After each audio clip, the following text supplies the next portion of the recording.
किस दिशा में देश जाएगा, ये 2019 का चुनाव तय करेगा। इस देश में से 2014 से 2019 के बीच में हमने परिवारवाद को लगभग समाप्त कर दिया। परिवार की पार्टियों की दुकान चलाने वाले लोग आज राजनीतिक हाशिए में ढकेलने का काम भारतीय जनता पार्टी के मेरे कार्यकर्ता ने किया। जातिवाद की राजनीति करने वाले लोग, जातिवाद की राजनीति करने वाली सारी पार्टियां धीरे-धीरे आज हाशिए पे दिखाई पड़ती हैं।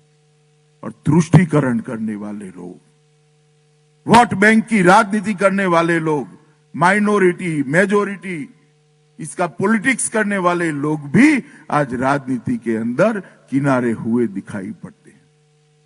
और भारतीय जनता पार्टी ने 2014 से 2019 में इस देश के लोकतंत्र के अंदर एक आधारभूत परिवर्तन लाने का प्रयास किया। जातिवाद, परिवारवाद, तुष्टीकरण की राजनीति को धकेलकर पॉलिटिक्स ऑफ परफॉर्मेंस, जो विकास करेगा, जो देश का गौरव बढ़ाएगा, वो देश पर शासन करेगा। ये नई राजनीति का सूत्रपात मोदी जी के नेतृत्व में भारतीय जनता पार्टी ने किया है। और मित्रों, ये 2019 का चुनाव इस बात को आगे ले जाने का चुनाव। 2019 का चुनाव अगर भारतीय जनता पार्टी जीतती है तो जातिवाद, परिवारवाद और तुष्टीकरण हमेशा के लिए 200 फुट नीचे जमीन में दफन हो जाएंगे, कभी बाहर नहीं आएगा। और ये देश विकास की राजनीति पर, ये देश लोकतंत्र के मूल सिद्धांतों के आधार पर आगे बढ़ता हुआ दिखाई पड़ेगा। ये देश जगत में एक महासत्ता बनकर बाहर आता हुआ दिखाई पड़ेगा। और 2019 की चुनाव में जो गठबंधन, ठगबंधन हो रहा है, वो जीते तो फिर से देश उसी दिशा में जाएगा, जातिवाद, परिवारवाद और तुष्टीकरण की दिशा में। 70 साल तक, और 70 साल में से 55 साल तक ये राहुल बाबा एंड कंपनी के परिवार ने शासन किया है। तो 55 साल तक, 55 साल कोई छोटा समय नहीं होता। व्यक्ति के जीवन में भी छोटा समय नहीं होता, देश के जीवन में भी छोटा समय नहीं होता। 55 साल तक उन्होंने शासन किया है, उनके परिवार ने शासन किया है। परिवार ने शासन किया 55 साल तक, मगर देश में कोई परिवर्तन नहीं आया। मोदी जी ने 55 महीना शासन किया और 55 साल में जो वो नहीं कर पाए थे, वो 55 महीने के अंदर करने का प्रयास किया और एक सफल प्रयास किया है। परिणाम गांव-गांव, घर-घर जाकर हम देख सकते हैं। मेरा आप सभी कार्यकर्ताओं को निवेदन है, किसी भी गांव में चले जाइए और 5-10 गैस के सिलेंडर न मिले हो, ऐसा देश में एक भी गांव नहीं होगा कि महिला के घर में गैस का सिलेंडर नहीं मिले। नीचे तक विकास को पहुंचाने का काम ये भारतीय जनता पार्टी की सरकार ने किया है। मित्रों, मैं योजनाओं पर बाद में जाऊंगा। अभी प्रधानमंत्री जी एक बजट लेकर आए और ये बजट देश की जन आकांक्षाओं की पूर्ति करने वाला बजट है। देश के समाज के हर हिस्से को छूने वाला बजट। देश के किसानों के लिए बहुत सारे काम किए गए थे। अभी मुझे देवेंद्र जी ने थोड़े महीने पहले ही बताया था, किसानों का उत्पाद खरीदने में यूपीए की सरकार और हमारी सरकार के बीच में इतना बड़ा अंतर है।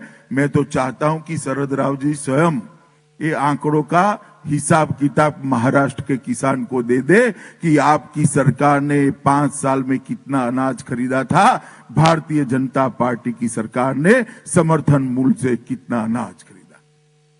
और सार्वजनिक मंच से पुणे में आए तो मैं कहना चाहता हूं शरद राव जी को, अगर आप किसान की बात करते हैं तो ये अनाज खरीदने का, उत्पाद किसान की खरीदने का रिकॉर्ड एक बार आपके मुंह से महाराष्ट्र के किसानों के सामने सार्वजनिक कर दीजिए। ढेर सारी योजनाएं किसानों के लिए लाए थे। मोदी जी ने लघु और सीमांत किसान के लिए लगभग 13 करोड़ किसानों के लिए 6,000 रुपया प्रति साल उसके बैंक अकाउंट में डालने का काम ये बजट के अंदर इसकी घोषणा की है और ये काम तुरंत ही शुरू होने वाला है। 6,000 रुपया हर किसान को देना। और अभी मैं राहुल बाबा को सुन रहा था, 6,000 रुपये से क्या होगा? भैया राहुल, जरा हमें इतना हिसाब दे दो तनिक, आपकी सरकार थी 10 साल की, आपने क्या दिया था? वो कहते हैं मित्रों कि हमने ऋण माफ किया। ऋण तो देवेंद्र जी ने भी माफ किया है, 2 ऋण माफ करने में अंतर है मित्रों। मगर फिर भी आपकी जरा मान ले कि आपने ऋण माफ किया था। आपके ऋण माफ करने के आंकड़े, किसानों का ऋण माफ करने के आंकड़े हमारे पास है। 53,000 करोड़ रुपए का ऋण माफ किया था। कितना किया था? जरा जोर से बोलिए आप लोग। 53,000 करोड़ का ऋण माफ किया था, 10 साल में एक बार करा। मोदी जी 6,000 रुपया देंगे, 3 करोड़ किसानों की जगह 13 करोड़ किसानों तक पहुंचेगा। 3 करोड़ की जगह 13 करोड़। आपने 53,000 माफ किया था, मोदी जी 1 साल में 75,000 करोड़ रुपया किसान के बैंक अकाउंट में डालेंगे। जल्दबाजी में ताली बजा दिया आप लोग। उन्होंने 10 साल में एक बार किया था, मोदी जी हर साल 75,000 डालेंगे। 10 साल में 75 लाख रुपया देश के किसानों के बैंक अकाउंट में जाने वाला। कहां 53,000, कहां 75,000, कहां 3 करोड़, कहां 13 करोड़? राहुल बाबा, आपको गिनती नहीं आती है। आगरे में राहुल बाबा ने एक भाषण किया था कि मैं यहां आलू की फैक्ट्री लगाऊंगा। उनको यह भी मालूम नहीं आलू जमीन के नीचे होता है, जमीन के ऊपर होता है, या फिर फैक्ट्री में बनता है। और वो किसानों की बात कर रहे हैं। मित्रों, भारतीय जनता पार्टी की सरकार ने मत्स्य पालन के आधार पर जीने वाले करोड़ों मछुआरों के लिए एक क्रांतिकारी कदम नरेंद्र मोदी जी ने उठाया है। मत्स्य पालन विभाग की शुरुआत ये भारतीय जनता पार्टी के नरेंद्र मोदी सरकार ने देश की आजादी के 70 साल के बाद करी है। करोड़ों मछुआरों के लिए ये काम। देश के मध्यम वर्ग को 5 लाख तक की आय, 5 लाख तक की आय पूर्णतः इनकम टैक्स से मुक्त कर दी। और अगर आप इन्वेस्टमेंट करते हो तो 6,80,000 तक आपको इनकम टैक्स भरने की जरूरत नहीं। कुछ समय पहले ही 40 लाख तक जिसका टर्नओवर है, ऐसे सभी व्यापारियों को जीएसटी से मुक्ति देने का काम ये भारतीय जनता पार्टी की नरेंद्र मोदी सरकार ने किया है।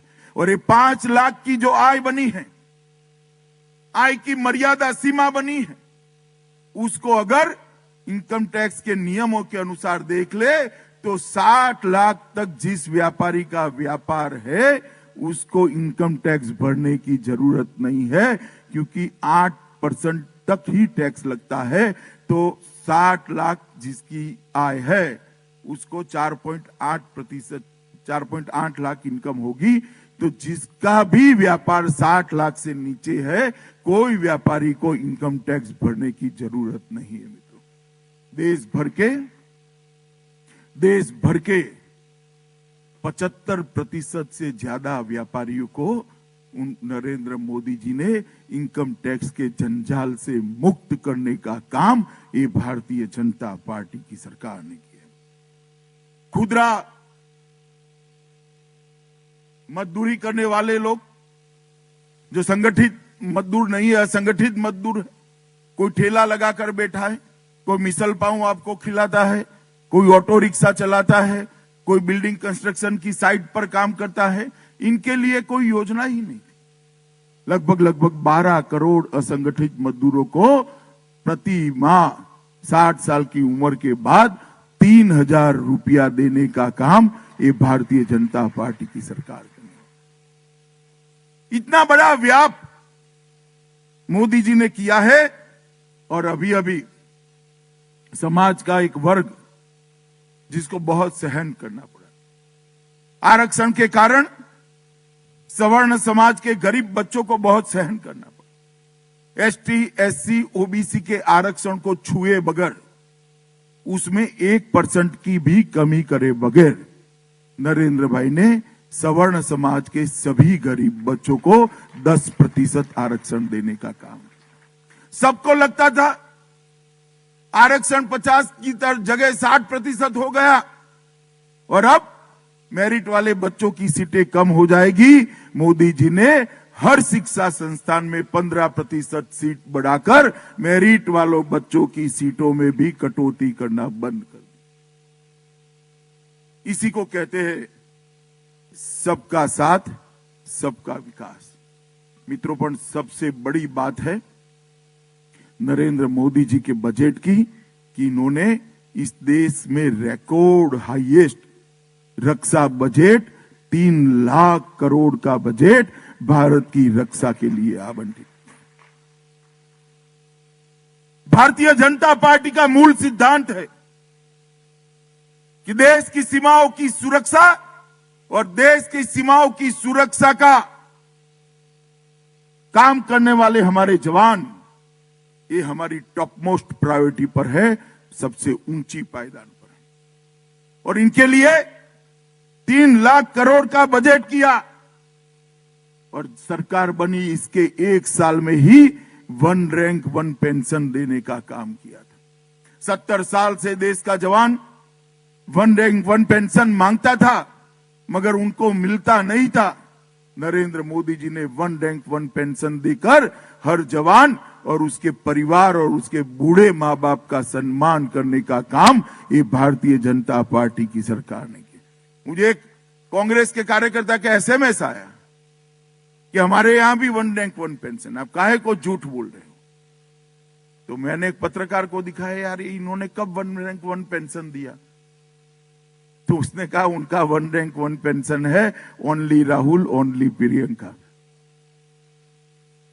उनका ORP only Rahul, only Priyanka है। हमारा ओआरपी जवानों के घर खाते में 8,000 करोड़ रुपया सालाना भेजना, ये भारतीय जनता पार्टी का 1 रैंक 1 पेंशन है। और ये सरकार ने 2014 से 2019 तक सुरक्षा से जुड़ी सारी बातों को बहुत महत्व दिया। नरेंद्र मोदी जी की सरकार बनी, सरकार बनने के बाद उरी पर हमला हुआ था। पाक प्रेरित आतंकवादी अंदर आ गए थे। उनको लगता था कि अभी भी मौनी बाबा मनमोहन सिंह की सरकार चलती है और हमारे 12 जवानों को जिंदा जला दिया। पूरा देश गुस्से में था, ये क्या हो गया? हम सब भी सख्ती में थे, ये क्या हो गया? मगर इस बार मौनी बाबा की सरकार नहीं थी, इस बार नरेंद्र मोदी जी की सरकार थी। 10वें ही दिन सेना के रणबांकुरे पाकिस्तान के घर में घुसकर सर्जिकल स्ट्राइक कर कर अपने जवानों का बदला लेकर वापस आए। ये एक ही घटना ने दुनिया में देश का स्थान बदलने का काम किया है। पहले दुनिया में 2 ही देश हुआ करते थे जो अपने जवानों के खून का बदला लेते थे, एक अमेरिका और दूसरा इजराइल। नरेंद्र मोदी जी ने सर्जिकल स्ट्राइक कर कर पाकिस्तान को अपना सही स्थान दिखाकर ये 2 देशों की सूची में तीसरा नाम मेरे और आपके महान देश भारत का अंदर जोड़ने का काम नरेंद्र मोदी जी ने किया। घुसपैठिया इस देश में सालों से समस्या रही। 80 के दशक में जिसने विद्यार्थी परिषद में काम किया होगा उनको मालूम होगा कि घुसपैठियों के खिलाफ हमारा परिवार संगठन कितना कटिबद्ध है। घुसपैठियों से मुक्त देश बनाना हमारा संकल्प। जैसे ही आसाम में सरकार बनी, मोदी जी एनआरसी लेकर आए। एनआरसी के तहत आसाम के अंदर प्रथम दृष्टिया 40 लाख घुसपैठियों को हमने चिन्हित करने का काम किया। 40 लाख घुस, देश में कोई इस प्रकार की व्यवस्था ही नहीं थी। आलिया मालिया जमालिया जिसको घुसना है वो घुस जाते थे और यहां पर बस जाते थे। मोदी जी 40 लाख घुसपैठियों का चिन्हित किया। मुझे लगा कि आज पूरा दोनों सदन संसद के मोदी जी को बधाई देंगे। मैं भी संसद पहुंचा।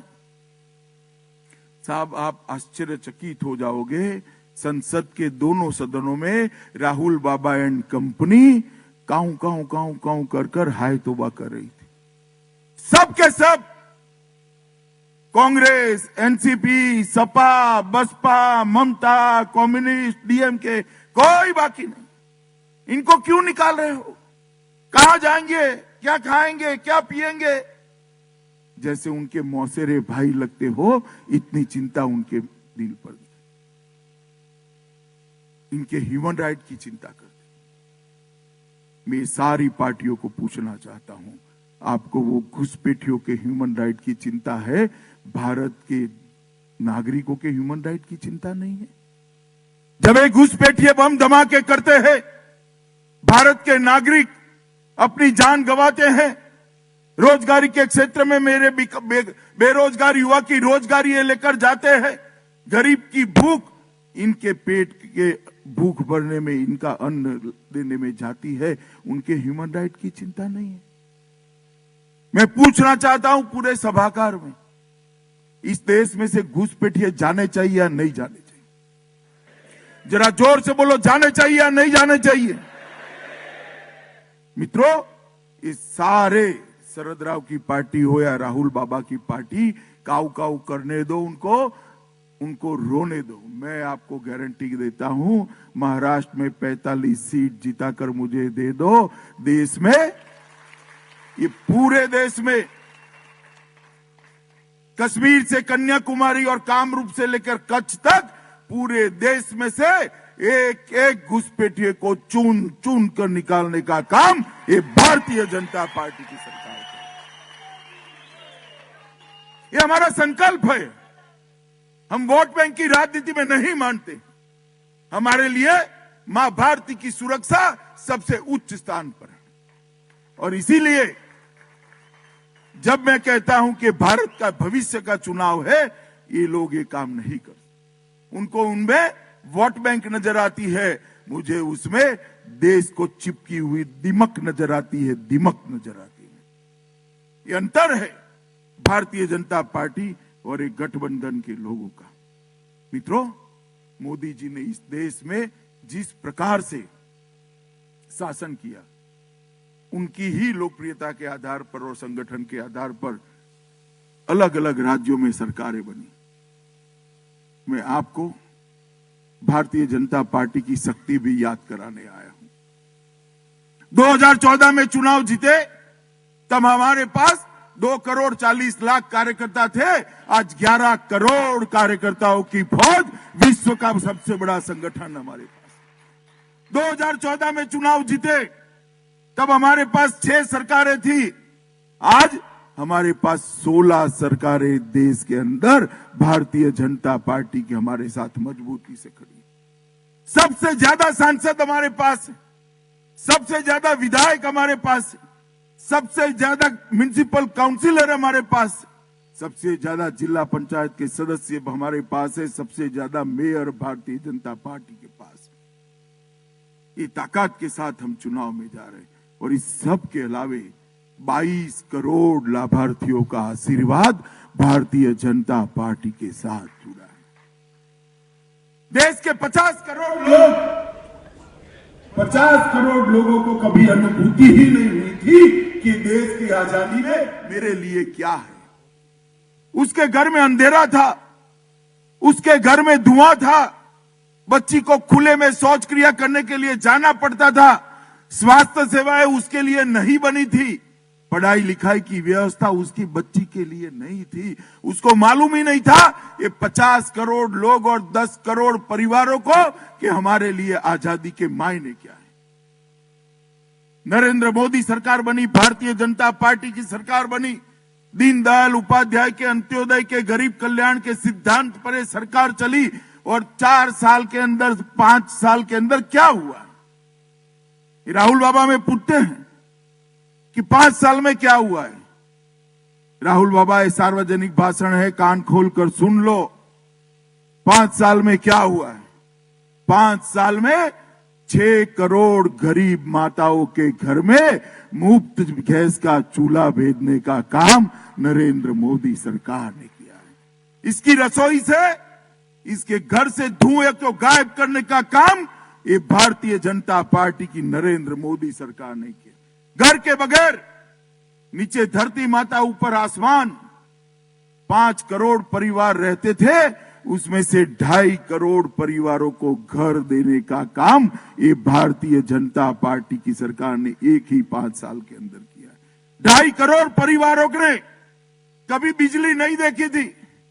फानूस जलाकर या सूर्य प्रकाश ही उनके लिए एक स्रोत था उजाले का। वो 2.5 करोड़ परिवारों के घर में सौभाग्य योजना के तहत बिजली पहुंचाने का काम ये भारतीय जनता पार्टी की सरकार ने किया। 12 करोड़ से ज्यादा गरीब परिवारों में माता और बच्चा, जच्चा बच्चा दोनों को टीका लगाने का काम ये भारतीय जनता पार्टी की सरकार ने किया है। 13 करोड़ लोगों को, युवा युवतियों को मुद्रा बैंक की लोन देने का काम जो गरीबी की रेखा के नीचे है, ये काम भारतीय जनता पार्टी नरेंद्र मोदी सरकार ने किया है। और 8 करोड़ घरों में शौचालय पहुंचाकर माताओं और बहनों को सम्मान के साथ जीने का अधिकार ये भारतीय जनता पार्टी की नरेंद्र मोदी सरकार ने। और ये हमारा हिसाब मांगते हैं। आपने क्या किया? आप हमारा क्या हिसाब मांगते हो राहुल बाबा? हमारे तो इक्का दुक्का तीसरा चक्कर कर 4 साल हुए हैं। हम सत्ता में ज्यादा साल नहीं रहे हैं। अटल जी वाले 4 साल और 6 साल और 4 साल 10 साल रहे। आपका परिवार 55 साल सत्ता में रहा। अगर ये सब आपने कर दिया होता तो हमारे लिए करने के लिए कुछ नहीं बचता। मगर ये 50 करोड़ गरीबों के लिए आपने कुछ नहीं किया था। प्रधानमंत्री नरेंद्र मोदी जी 50 करोड़ गरीबों के लिए एक नई योजना लेकर आए हैं, आयुष्मान भारत योजना। मित्रों, एक गरीब के घर में, पुणे में रहने वाले लोगों को मालूम नहीं पड़ेगा, एक गरीब के घर में किसी को दिल का दौरा पड़ जाता है तो उसको चिंता हो जाती है कि कितना ऋण हो जाएगा, तब जाकर बाप या मां बच पाएंगे। बाप भी 2 दिन अस्पताल में जाकर बेटा कहता है, बेटा घर पे ले जा, मेरा जो होना है वो होगा, तेरा पूरा परिवार मेरे ऋण में मर जाएगा। आज नरेंद्र मोदी जी ने 50 करोड़ लोगों के लिए कोई भी प्रकार का बड़ा रोग हो, 5 लाख तक की सभी सुविधाएं फ्री ऑफ कॉस्ट देना शुरू। और मुझे आनंद है मित्रों, 3.5 महीने के अंदर 12 लाख गरीब परिवारों ने अपने ऑपरेशन ये आयुष्मान भारत योजना के तहत फ्री ऑफ कॉस्ट करे। 12 लाख, आप कल्पना कर सकते हो? 3.5 महीने में 12 लाख लोगों ने अपने ऑपरेशन फ्री ऑफ कॉस्ट कराने का काम किया है। ये काम हमारी भारतीय जनता पार्टी की सरकार ने। और अभी ये कांग्रेस वाले सारे लोग एक साथ बोलने लगे, क्या किया क्या किया क्या किया। और साथ में अब शरद राव भी जुड़े हैं। और महाराष्ट्र में पूछते हैं, बोलो। मैं बताना चाहता हूं एनसीपी और कांग्रेस पार्टी को, देवेंद्र फडणवीस सरकार ने सबसे पहला काम किया है, यहां से भ्रष्टाचार को उखाड़ कर फेंक देने का काम। आपकी सरकारें थी, घपले घोटाले भ्रष्टाचार किए थे। आपकी सरकारें थी, सत्ता के मद में इतने चूर चूर हो गए थे, सार्वजनिक जीवन में किस प्रकार की भाषा का प्रयोग हो वो भी आपको मालूम है। अजीत राव का स्टेटमेंट आप सबको याद होगा, मैं बोल नहीं सकता यहां पर। कितना भ्रष्टाचार, 15 साल तक महाराष्ट्र जो सभी प्रकार से देश में उसका दबदबा रहता था, चाहे विकास की बात हो, चाहे रिफॉर्म्स की बात हो, चाहे गरीब कल्याण की बात हो, चाहे कृषि की बात हो, चाहे कोऑपरेटिव की बात हो, चाहे इंफ्रास्ट्रक्चर की बात। महाराष्ट्र सब चीजों में नंबर 1 रहता है। वो महाराष्ट्र को नीचे लाने का काम कांग्रेस पार्टी और शरद राव की पार्टी ने किया था। मित्रों, देवेंद्र फडणवीस सरकार ने लोगों की सरकार कैसी हो सकती है उसका उत्कृष्ट उदाहरण पूरे देश भर में पूरा करने, दिन रात काम कर कर हर गांव में पानी का स्तर कैसे बढ़ाए। 70,000 करोड़ के घपले घोटाले कर कर पानी नहीं पहुंचा पाए थे। आपने कितना पैसा खर्च किया देवेंद्र जी जलयुक्त शिविर में? 6,500 करोड़ सिर्फ। और 6,500 करोड़ में कितने गांव समाप्त किए भैया? 16,000 गांव सिर्फ 6,500 करोड़ में। एक बूढ़ा खेडूत, बूढ़ा किसान आज देवेंद्र फडणवीस और उसकी टीम को आशीर्वाद देता है कि हमारे 71,000 करोड़ चले गए, आप आए तो आज मेरे गांव का पानी का स्तर ऊपर आए। किसान की उपज खरीदने में, चाहे गेहूं खरीदना हो, धान खरीदने हो, 1.5 गुना समर्थन मूल्य देकर गेहूं और चावल सबसे ज्यादा एक और उनके 15 साल का टोटल है, एक और देवेंद्र फडणवीस सरकार के 1 साल का खरीदी, 1 साल का खरीदी। ढेर सारी योजनाएं लोगों को लेकर आए। और मित्रों, ये सब काम जो हुए हैं, ये 22 करोड़ परिवार जो है उसको बताने का समय है कि आपका तो हो गया, आपके घर में तो गैस का सिलेंडर आ गया, आपके घर में शौचालय आ गया, आपको घर मिल गया, आपको बिजली मिल गई, मगर अभी भी बीजेपी अलग 28 करोड़ परिवार बाकी रहे।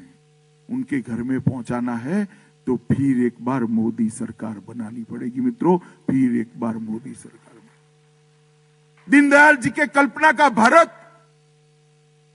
जिसके एक भी घर ऐसा न हो जिसमें बेसिक सुविधाएं न हो, ये अगर परिपूर्ण करना है तो फिर एक बार मोदी सरकार बनानी पड़ेगी, तभी जाकर ये होगा। और विजय सुनिश्चित है। मैं कहता हूं आपको, भारतीय जनता पार्टी का विजय दीवार पर लिखा हुआ मैं पढ़ सकता हूं,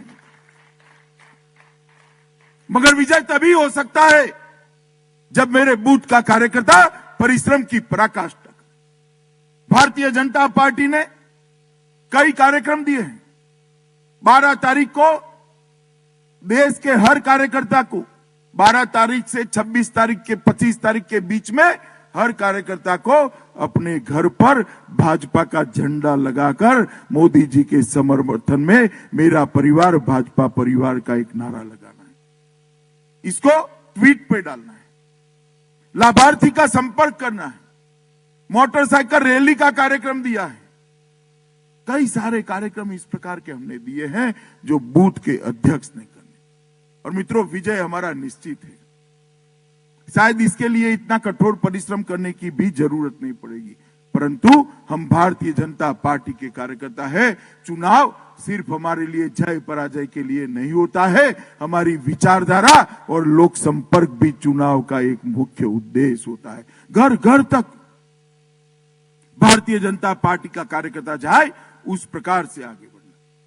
और मित्रों, एक गठबंधन जो बना है, ये कुछ नहीं है। गठबंधन मैं आपको बताता हूं, आप चिंता में मत आइए। मैं देश भर में जहां पर जाता हूं, गठबंधन गठबंधन, थोड़ा कार्यकर्ता के चेहरे पर चिंता की लकीरें दिखाई पड़ती। अकेले में पूछते ही है, अध्यक्ष जी क्या होगा? आप मुझे, मैं सरलता से आपको समझाना चाहता हूं भाइयों, आप मुझे बताइए, यहां पर पुणे में मैं देवगौड़ा जी की सभा रखूं, क्या फर्क पड़ेगा? पड़ेगा भैया? अखिलेश यादव की नासिक में रख दे, कोई फर्क पड़ेगा? बहन मायावती को धुरे में ले जाए, क्या फर्क पड़ेगा? अरे जरा बोलो, पड़ेगा या नहीं पड़ेगा? ममता दीदी को कोल्हापुर ले जाए, कोई फर्क पड़ेगा क्या? ये स्टालिन साहब को ले जाकर हम जलगांव के अंदर बिठा दे, कोई फर्क पड़ेगा क्या? काय का गठबंधन? ये सब अपने अपने राज्य के नेता है, जिसको मेरे भारतीय जनता पार्टी के बूथ के कार्यकर्ता ने 2014 में हराकर पूर्ण बहुमत की सरकार बनाई। ये गठबंधन जो है, उत्तर प्रदेश के अलावे कोई नया गठबंधन नहीं हुआ है और मैं उत्तर प्रदेश के चप्पे चप्पे को जानता हूं। 2014 और 17 में मैंने 2 चुनाव लड़ाए वहां। मैं आपको कहता हूं, उत्तर प्रदेश में जिसको इकट्ठा होना हो जाए, भारतीय जनता पार्टी वहां 51% की लड़ाई लड़ने के लिए तैयार खड़ी है मित्रों। और उत्तर प्रदेश के अंदर 73 की 74 सीटें होने वाली है, 73 की 72 नहीं होगी। आप मेरे पर भरोसा करें।